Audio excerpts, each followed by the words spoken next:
There's an old saying in show business that said you should never work with children or animals.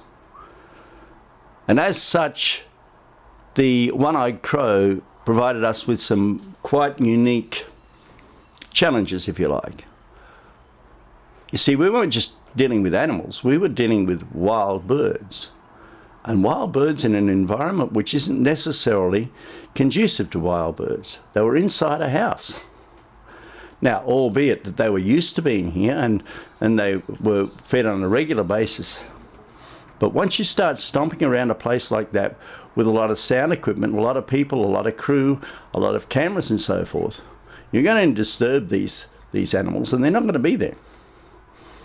So what we had to do, the unique experience was we had to find a way where we could record them, we could record their sound, we could record their vision without invading on their environment.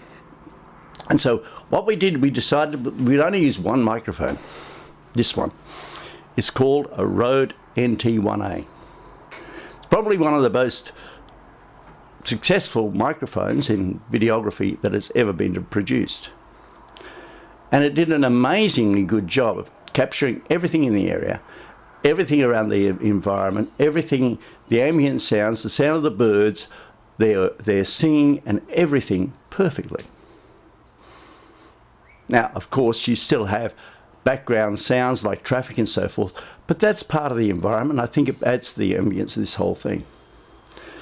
The other thing we did was just use one camera, one 4K camera on a Miller tripod and a dolly.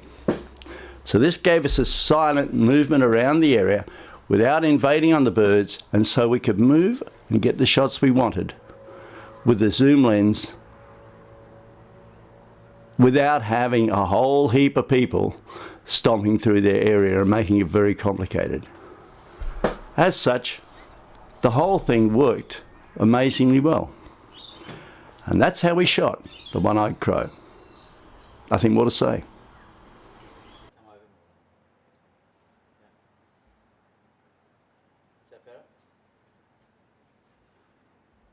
that better? Not really.